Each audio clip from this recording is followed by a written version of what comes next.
And I'm drinking their water, hotel water. If you notice, hotel water can really taste crappy, right? You never know what you're gonna get. But I was thinking, and on my house, I have a well, and I had this dumb, stupid thought: isn't it incredibly fortuitous that human beings at one time figured out that if you dig down deep enough, water comes up? There are very few places where you can't dig a deep hole, maybe in the middle of the desert. If you get down deep enough, you can still hit the water table. Mhm. But like on my lot, I have a well, right? So they went down 162 feet and water came. And how the hell is the water clean? If anyone ever worried about that, like the water comes out and it doesn't need to be treated and filtered. The earth all of a sudden throws up some water from way down there. It's super cold. It's super crisp. My lot has really minerally water though. So the earth obviously fermented some you know, geological rock formation that keeps it really crisp, but it's stunning. You can throw down a hole kind of anywhere on the earth and hit the water. And I know it's one of those things that we kind of don't even think about, but without it, most life wouldn't flourish, right? There's some places you can't live if you dig a hole, but pretty much human beings at one time realized they weren't just dependent on rivers and lakes, that the earth underneath gave, with in at the same level as air, gave an essential component of staying alive and moving in a body, right? Like it's there and it's available. And it's like, how the hell is that possible? It's so cool. There are all these things we think, oh, that's just normal. And it's like, no, begin again, have a beginner's mind. Pretty much wherever you're standing, if you dig down hole enough, the earth's going to give you one of the essential things that you need to live. And it's funny, the thing about not knowing that, I wonder when human beings, they probably figured when they're seeing a lake, like, where the hell is that coming from? Or when they saw things bubble up from the ground, it's got to come from underneath, right? And then they said, well, shouldn't I be able to dig down? And maybe they started having that thought where the water table was really high, because it turns out in where I live, there's an underground, like the water table is really high. If you dig down too deep on my lot, it's hard for having a house here. If you dig down too deep on this lot, it fills in with water pretty quickly, right? Wow. Because there's a whole stream underneath here that you never see. You never see it. And they must have figured, I'm going to start digging. Think about those first diggers, right?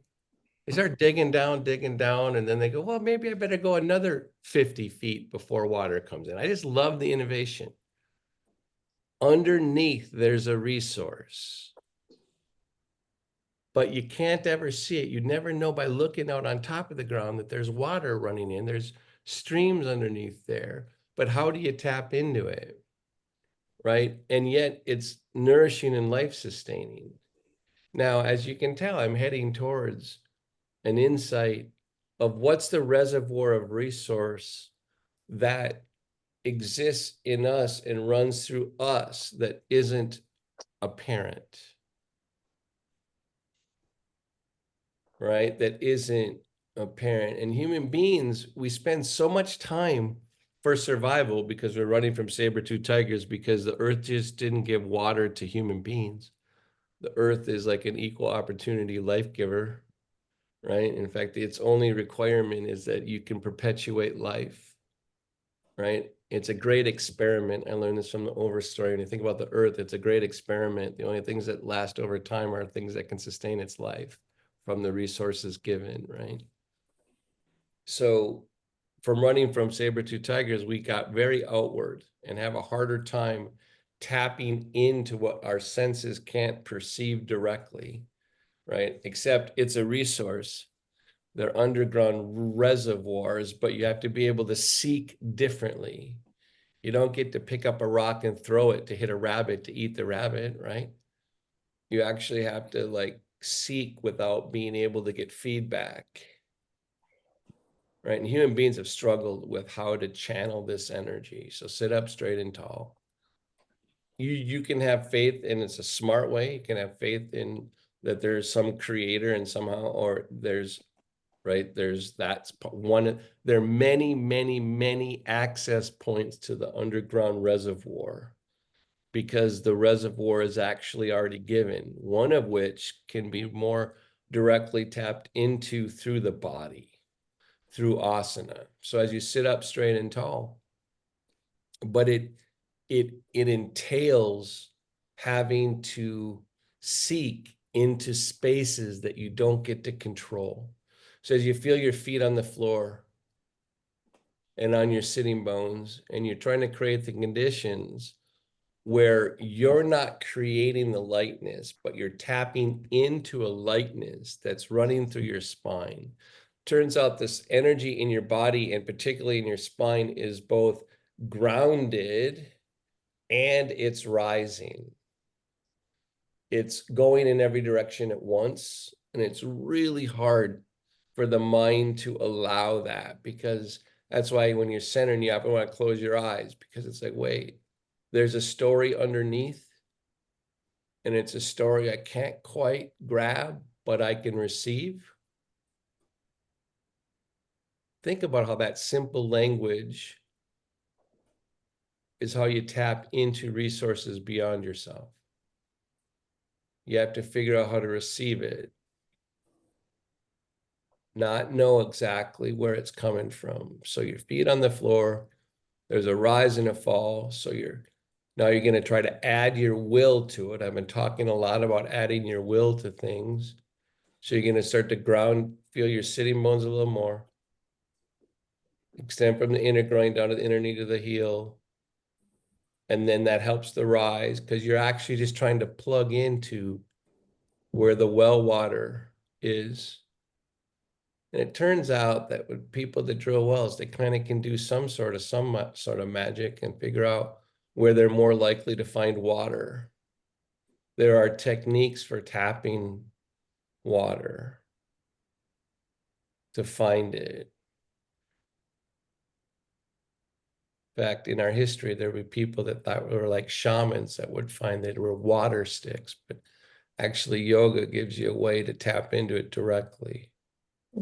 So you go down, you rise up, you broaden,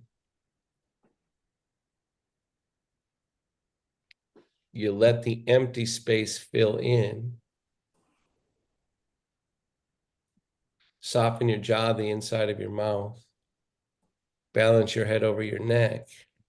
The receiving part of the reservoir, the resource underneath, is the hardest part. Your mind's going to want to judge the current because it wants to make it explicit.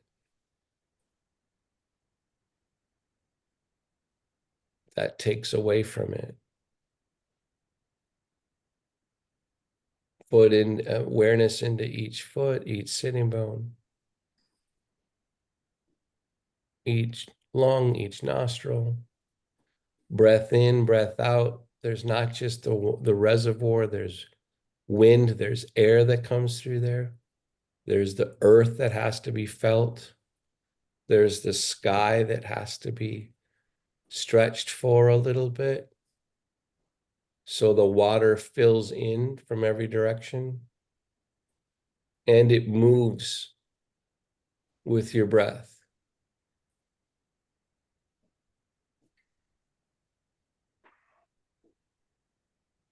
It's so easy to forget that this faucet is running all the time.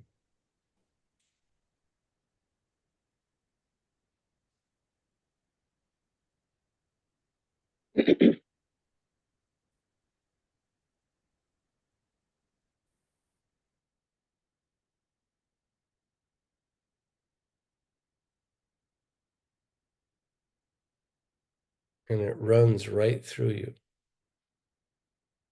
It's not just that your mind has to learn to access it, it's already running through your body.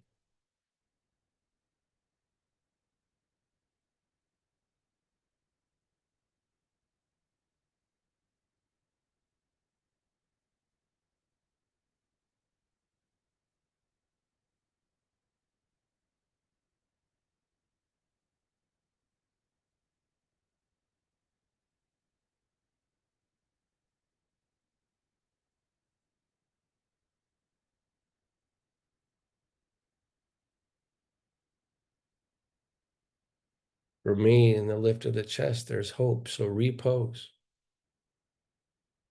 There's the potential of transformation in every moment,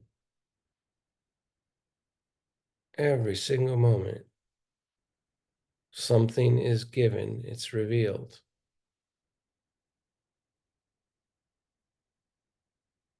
And you get to be alive and experience it.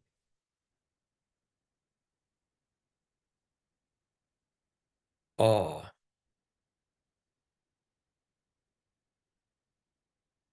Good. And then release, take your sternum up towards your chin down over your sternum, because people that have come here before us tell you that this position of alert spine, alert stillness in the kidneys, subjugated humility with the chin drop of the mind, that people that come before you tell you that this is a good way to plug into the river. Learn why they think that. Tap into what the breadcrumb they're trying to like show you.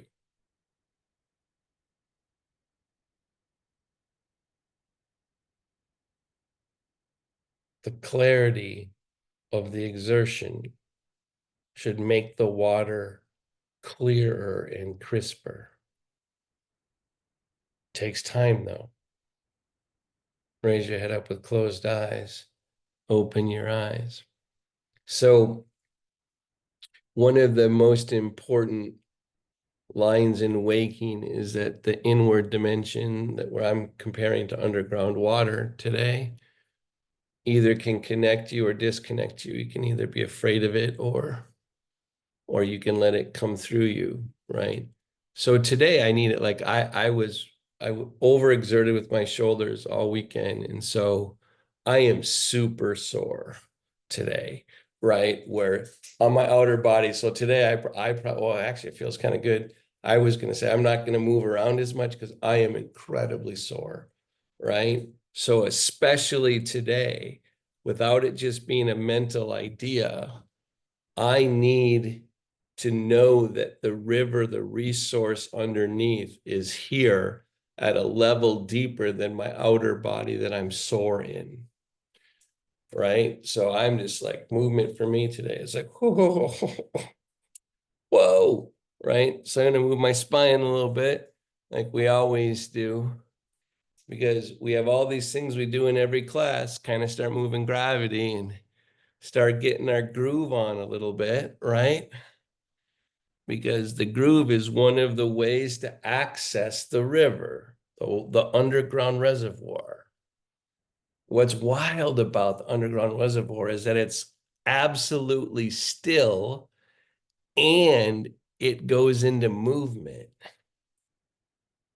Don't try to understand that paradox, right? Experience it instead, that the deep stillness will come with you in movement.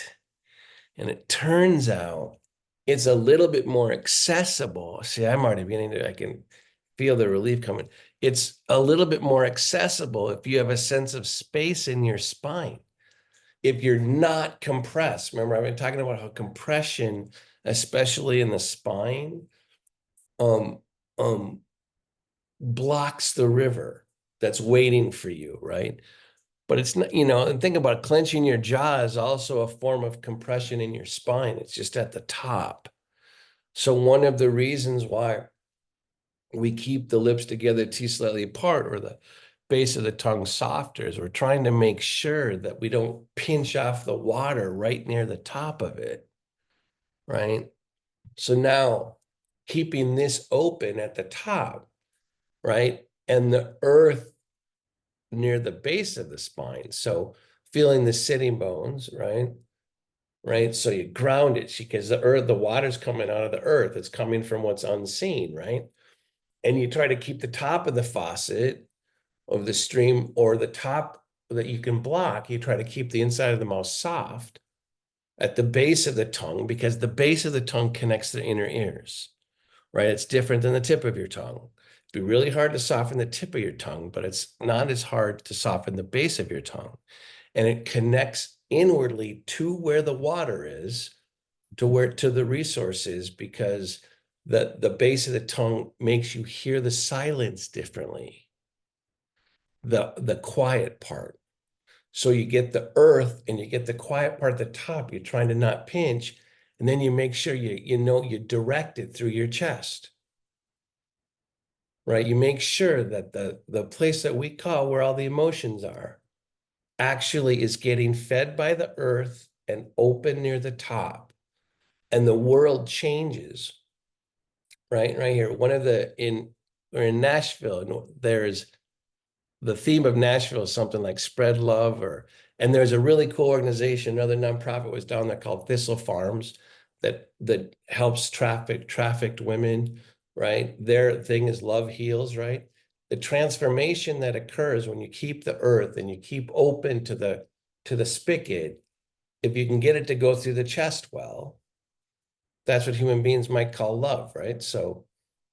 And that's what we're trying to spread. They claim their slogan down there.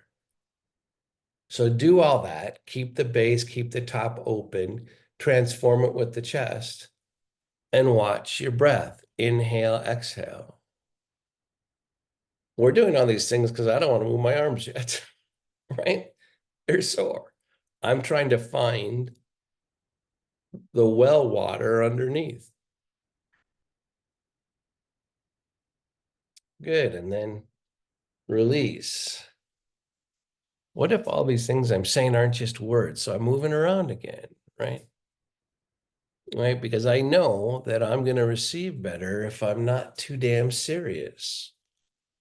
We're going to shine better for those 7 days if we're actually lighthearted and have fun together, right? Take your legs wide, all the things we do in the beginning. You're just trying to open up the floodgates, right? So now, to me, when I take my legs wide a little bit, the base of my spine opens differently. So again, we're just trying to prepare.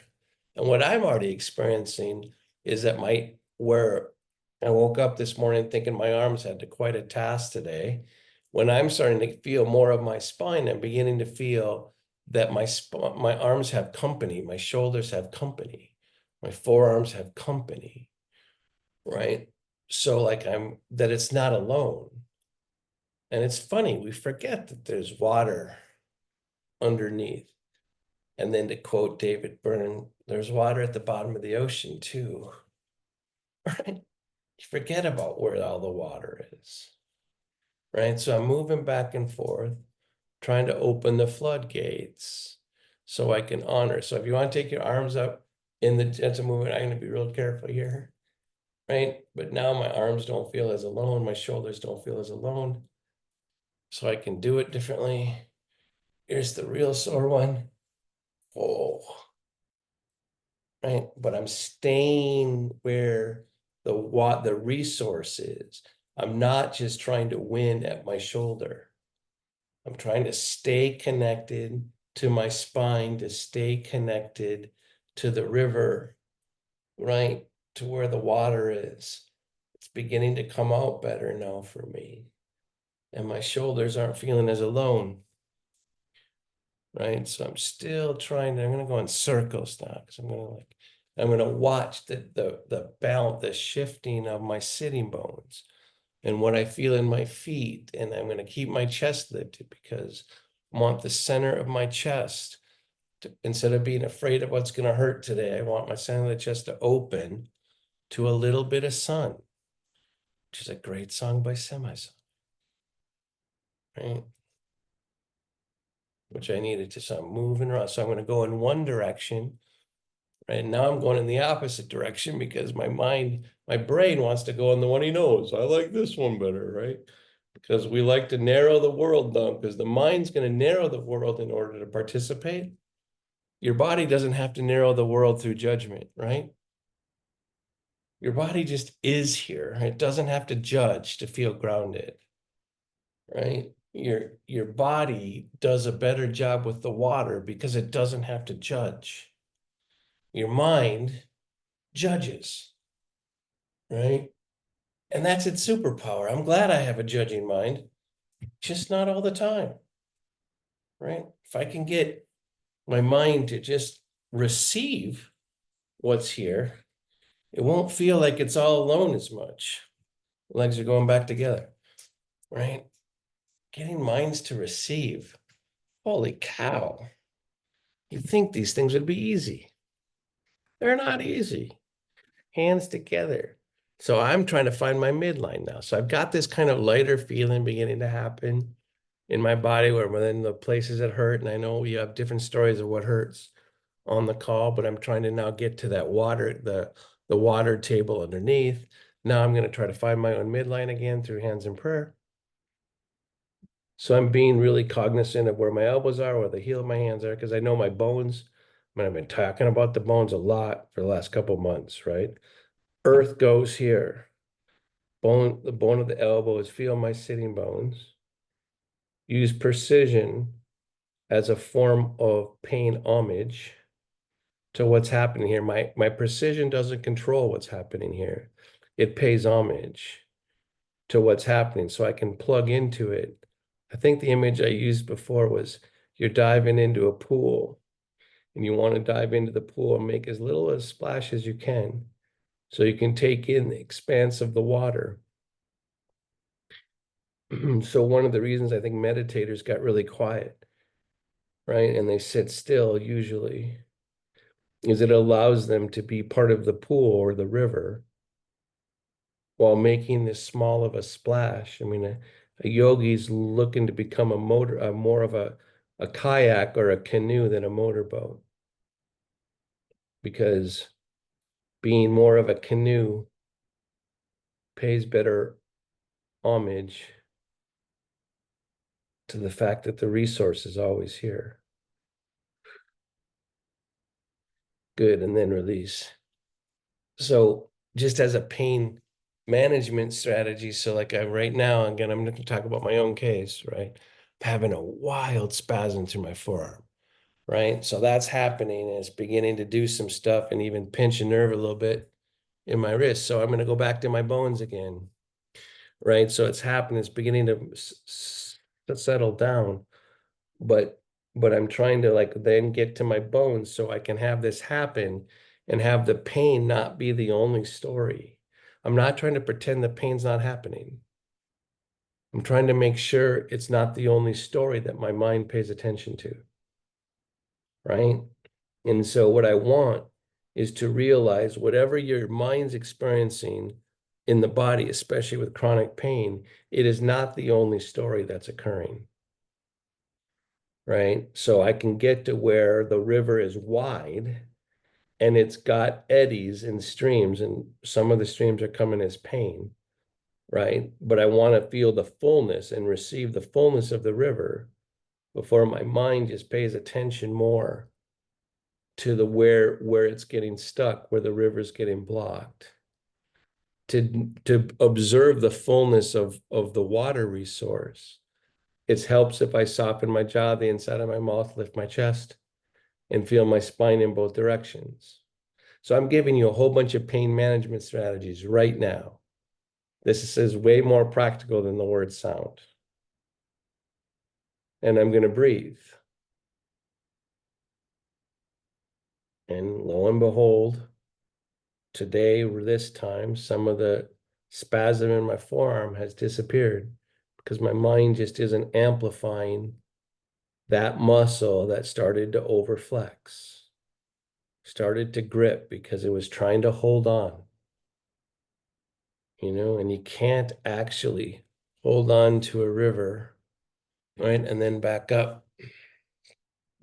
So one of the most insightful things my son ever said to me was, he's 25 now, he's probably like 19 or 20, and we're, as father and sons do, we're arguing about something or disagreeing about something. And he said, I just want to stop, Dad, because every time arguing with you is like trying to argue with a river. Wherever I plant, the river goes around me, right? It drove him into business and economics and away from, he was raised with a philosopher, and he's like tired of the river being so expansive, right? But that's kind of what the underground resource is, right? The underground resource is so expansive, and you might have things happening like this spasm and the things that hurt, but the river is actually quite expansive. But you got to let the expansive river not be a way to disassociate. You have to let the expansive river let you see all the different stories other than just the one that hurts. It's not a disassociation strategy, right? All right. So let's twist a little bit. So again, we're trying to get at the source now, right? So we're turning the river a little bit. So we're moving the spine, which we know the river comes through the spine, according to these people that have been here before us, yogis, right? And we start trying to turn the direction and twist the direction of the source, right? So take your right hand outside your left leg. You can take it up and over, but guess what? Whose shoulder is not doing that right now, right? So I'm going to go around and behind me. And so, but I want to stop here before I stop twisting. So I start twisting. And I want to let the river be as expansive as possible. So I'm going to lift the sternum a little bit, broaden across the collarbones, ground my sitting bones, ground my feet. So I'm preparing the silent part of the river, right? And I'm breathing in and breathing out to get that pumping through me a little bit more. It was always here, but I'm trying to receive it through me better. Inhale, lift up, exhale, and then I start to engage and revolve, right? But I'm trying to turn the source of the river like a rolling river, like rolling, like the way things turn into a rapid, right? And and it turns into a rapid and the water starts turning, it actually picks up in speed a little bit. Inhale, lift up, exhale, revolve. So I'm shortening the width of the pipe by twisting my spine, and the current gets a little faster, lifting on the collarbones. Make sure your head is floating in the space in the room while you're staying grounded in your sits bones and present in your feet. Good, and then release. So what's amazing about having a body is the river is always flowing, right? And you get to affect how it flows through you, right? So we're going to go, you can take your arm up over your head if you want. Inhale, lift up, go over to the side. I'm not doing that for reasons that are obvious, right? Now I'm going to pause here and make sure before my mind wants to start winning the pose, I'm going to make sure the stillness is being received by feeling my feet on the floor, feeling the sits bones, finding where my spine is, actually moving, pushing in a little bit on this side of my rib cage and connecting the right side of my rib cage and grounding it with the left hip because I tend to fall to the right, making sure that the river is going up through my chest, lifting the collarbones up to the top of my head. I'm still in the stillness now. Now I make sure I become more aware of the breath, which you're already breathing some, so you're pumping the movement. And this is before you start really twisting too much. And then inhale and get a little bit more space. Exhale, exert your will, and revolve. Make space again, broaden the mouth of the river as it comes through you, because you're the riverbanks, your body's a riverbank. Exhale, revolve. And there's water overground, which is coming through your body, but there's water underground.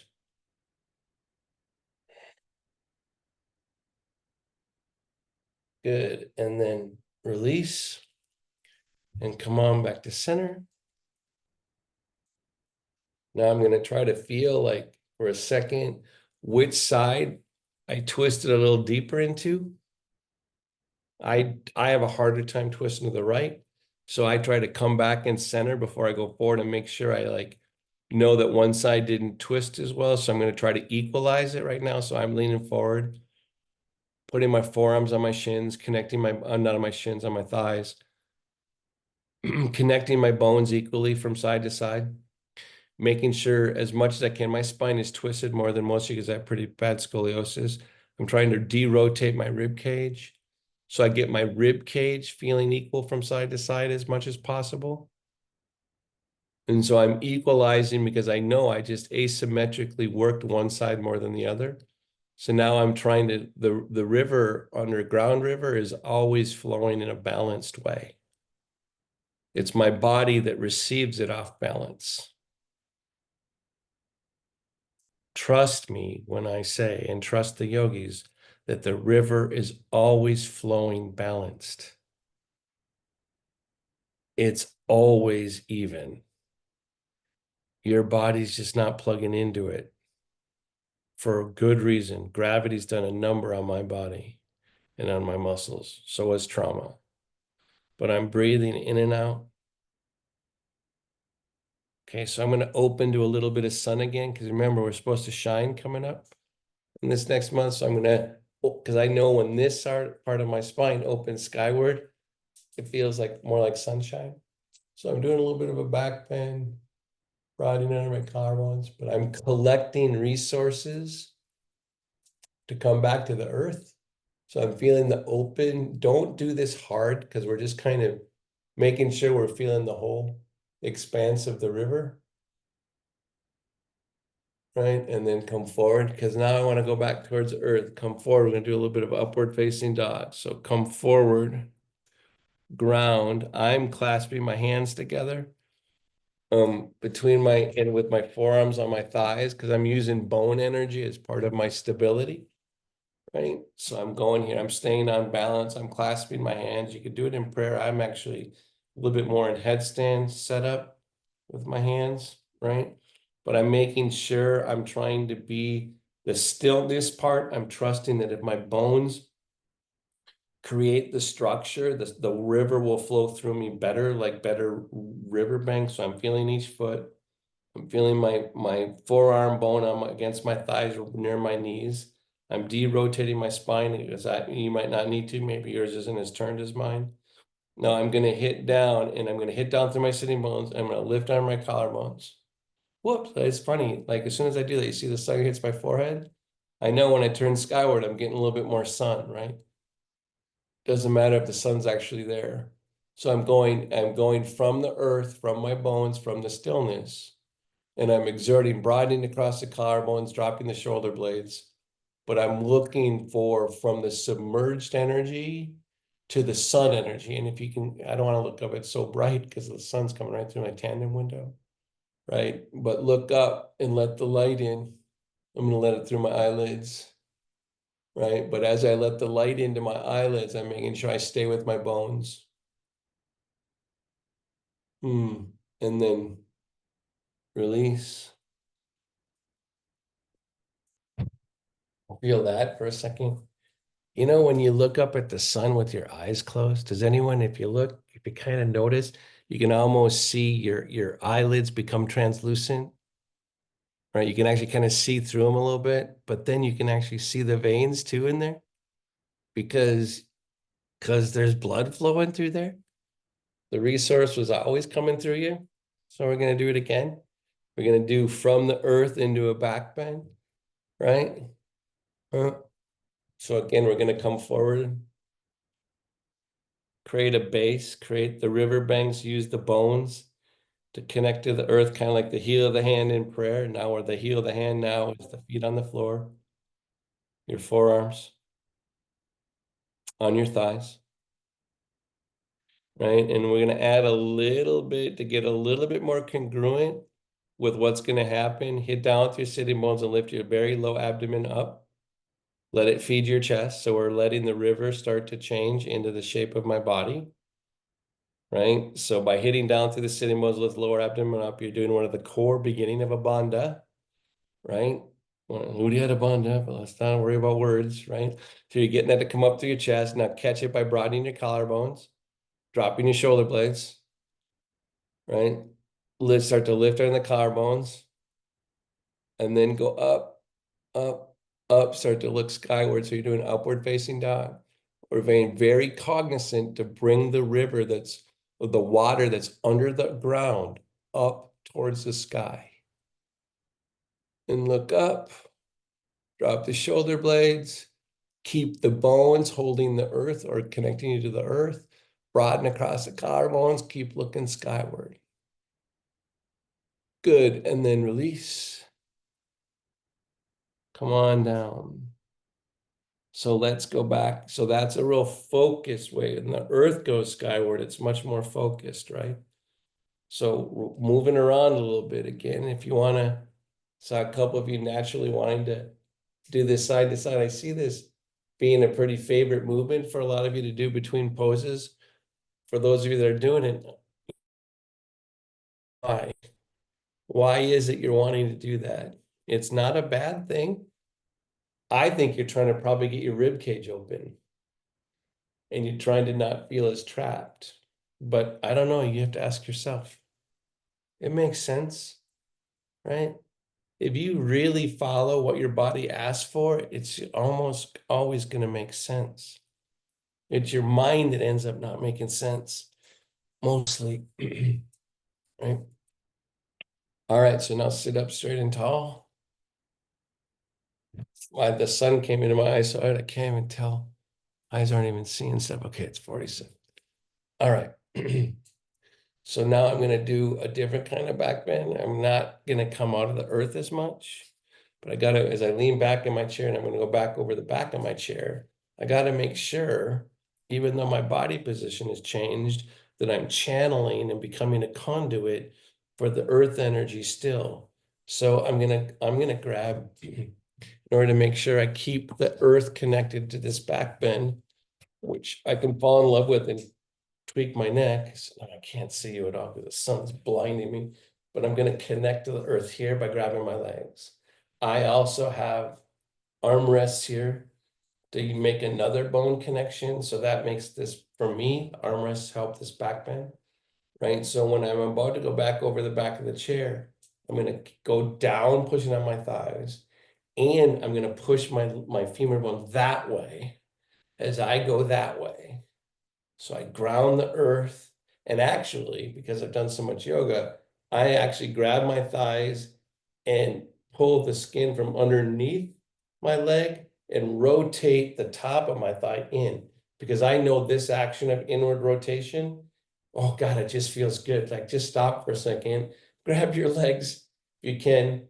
And if you can't, you can just bring them together a little bit. But if you can twist the muscle around the bone and turn it in and get a little bit of Tadasana, the river that was always there up your spine starts to open.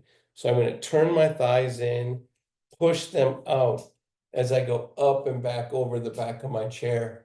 And my head goes into the bamboo, which is kind of cool, except one of them sticking in my ear, right? Broaden across the collarbones.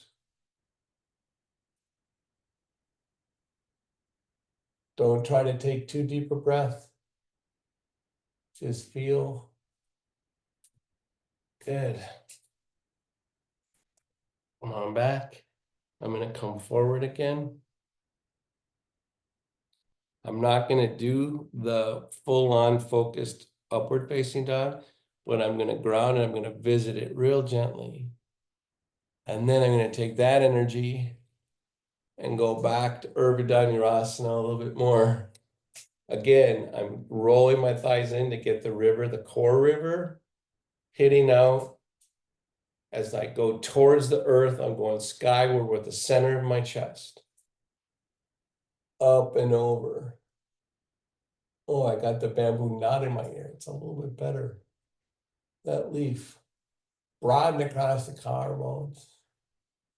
As I broaden across my chest and open the hood of my chest, I roll the inner upper thigh in and down, and I extend it back down into the foot pedals into the earth.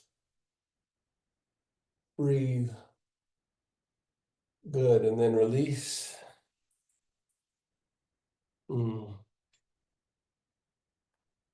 now I'm going to try to, so I just felt a whole bunch of good stuff there. So now I'm going to try to take that feeling, which is the ceasing, going from darkness to light. So the water going from underground to slightly overground.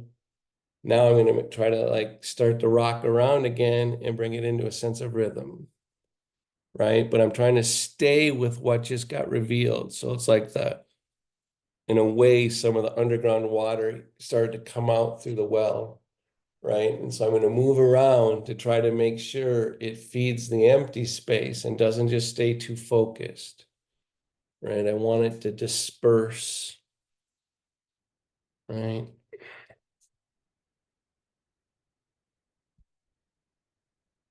So I'm just moving around a little bit. And if you want to get it out through your limbs, ooh. I don't know about you, but at least my shoulders aren't hurting as bad. This is working for me, right? Kind of, right? It is working, right? So I'm opening up.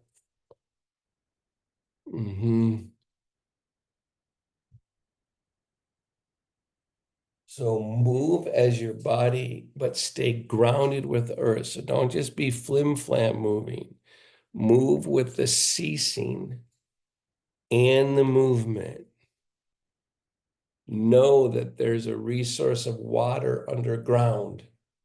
So even my outer movements are coming from the resource underneath, right? And when you start to be able to do that, you're getting closer and deepening your yogic realization. Because you're knowing that at every moment there's an underground resource, right? There's an underground resource that waits for every outer movement. Because right now, like this has been really important for me because if I'm on just with the outer resource, I'm in way more pain, right? So I'm going to come forward here because I all of a sudden want to do a twist, right? So I'm going to come down with my arm between my leg here a little bit. So I'm getting deeper towards the earth, right? Into my river by going down here. So this is more like a little bit more like Mauritiusan 1 than Mauritiusan 3. So I'm coming down here. It's also like a revolving forward bend into a twist, right? So I'm down here more, right? And now I'm not going to use too much will because we're coming to the end of class. Don't want to rip and grip or grip and rip. I want to open the deep river underneath skyward. So I'm kind of doing a back bend and a twist, right? But I'm starting from a place that's deeper towards the earth and tilling the soil skyward and hopefully letting the water come through me. So my will, if I squeeze too hard and I move too far in this twist, I cut off the water supply. I can feel it. So I'm going to try to maximize the flow through me and only twist as so far as the twist serves the flow. I have to tuck my right shoulder blade in and open my spine up, but not with too much will. And then I'm going to uncoil slowly as if it matters, because it does, right? I'm going to come out of it with respect. When people pop out of poses too quickly, you see this when you're in person a lot. Some students just pop out of poses, and it makes me know they don't know that the river keeps flowing and it doesn't just change with their body movement, right? Prana is keep flowing. So now I'm going to go down the other way. I'm going to go down deeper. I'm going to come forward so I'm not blinded by the light, right? So I'm going to come down here. I'm going to go quite deeper towards the earth here. And I'm going to adjust my hand position on this side because this side needs different things. And so you got to know what each side needs a little bit, right? And so I'm going to try to start turning it skyward, although I kind of miss the sun too, right? But I'm trying to get the deep water coming up through the sitting bones and starting to turn it skyward. I'm going to get the sun a little bit there, right? And go up through the center of my chest, but making sure. And again, I used too much will. I just did it again. I cut off, I choked off the flow. So I need to back off. For me, I need to back off my pose and not let my mind try to use the will too much. So I'm gonna, if I use the will too much, my breath won't be as nourishing.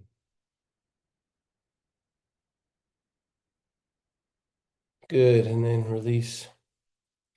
That's the thing about breathing, right? Your will doesn't breathe very well. In fact, that's why there's shavasana before a pranayama practice. If you breathe with your will, good luck to you, right? I mean, when you force breath, you're wasting it. So I'm going to come forward and I'm going to start the process of of grounding a little bit. So I'm leaning forward, trying to let the table hold me up. It could be your thighs. But I'm not just going to collapse my chest as I do this. So I'm not submitting yet. I'm going to gently lift my chest as I'm supported by the table or on your thighs. And I drop my shoulder blades a little bit. And that's going to straighten my head. Then I'm going to catch my tilt because it's coming from the source. When you move, when the water is fresh from underground, your outer body will naturally start to align. And now I gotta, like, I can see, that air goes better into one lung than the other because of the way my spine is. So I'm trying to, before I fall into Shavasana, I'm trying to make sure it's coming to each side of my body equally, which for me, because of my scoliosis, means I have to derotate my spine, but I'm not sure what it means for you. You've got to be your own teacher here when it comes to the subtle movement. What makes the river flow better? At the micro level, only you get to explore that. So I'm getting in now because I want the river to be flowing well as I go into Shavasana.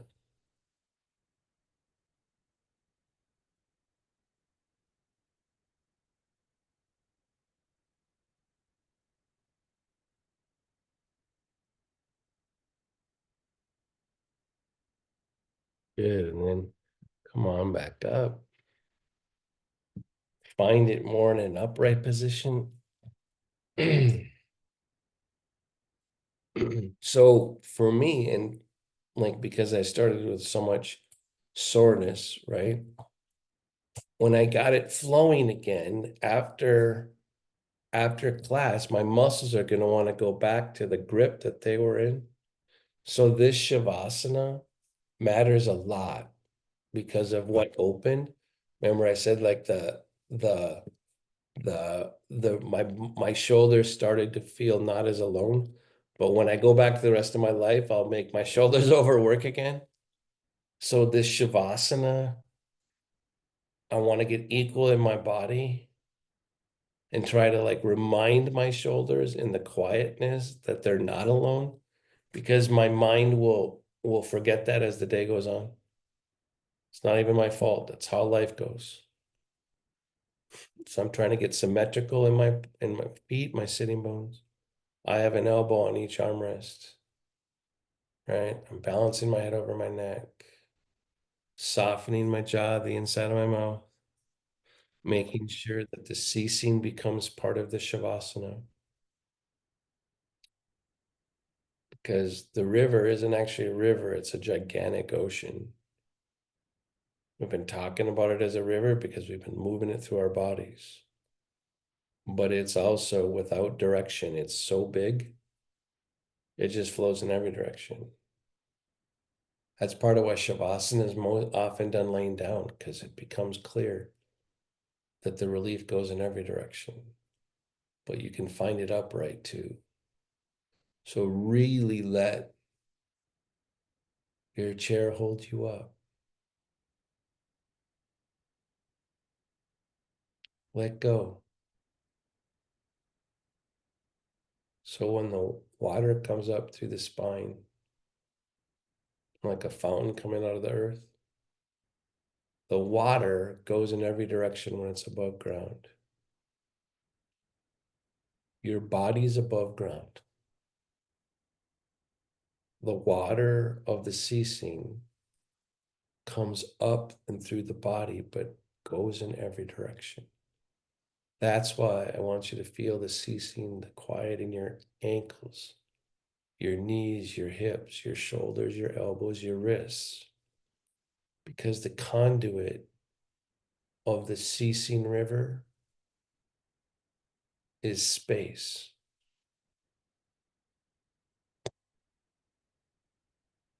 is quiet. Lips together, teeth slightly apart.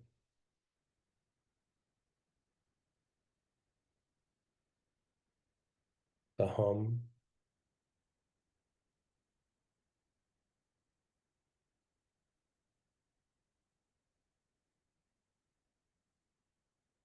the breath partakes in the hum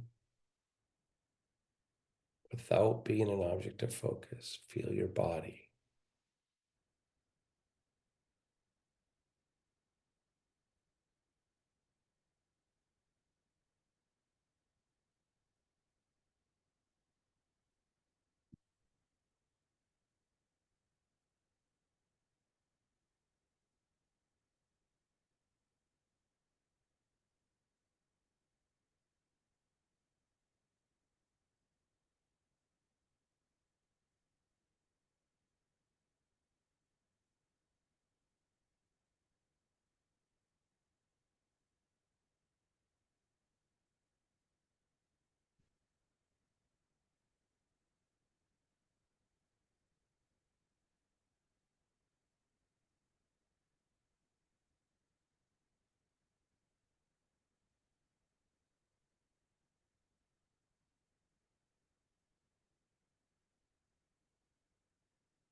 Feel your breath.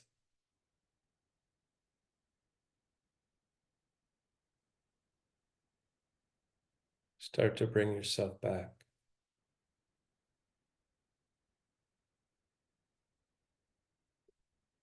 Slightly longer inhalation, slightly longer exhalation.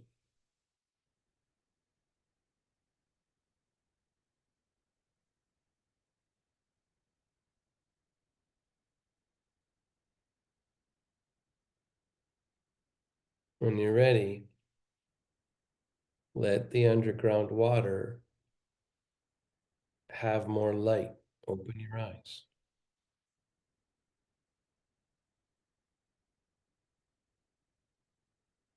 The inward dimension, as you close them again, is right there waiting for you.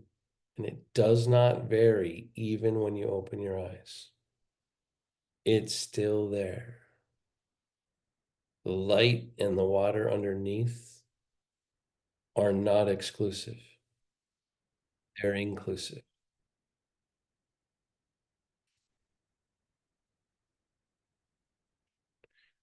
So the prana, the happening of prana goes in every direction at once. Your body allows you to channel it in a direction that ends up as movement, but it's still always an ocean. It's always big, but it can look like a river through the body. And the mind needs to quiet down to see it, to feel it. Otherwise, it judges it too fast. And it forgets that, in my case today, it forgot that my shoulders are not alone, that the river runs. My mind got caught up on what hurt, right? What hurts. instead of allowing the river the whole day. Right. And so thanks for letting me practice with you, because damn, right? There's a resource here. Right. So have a good day.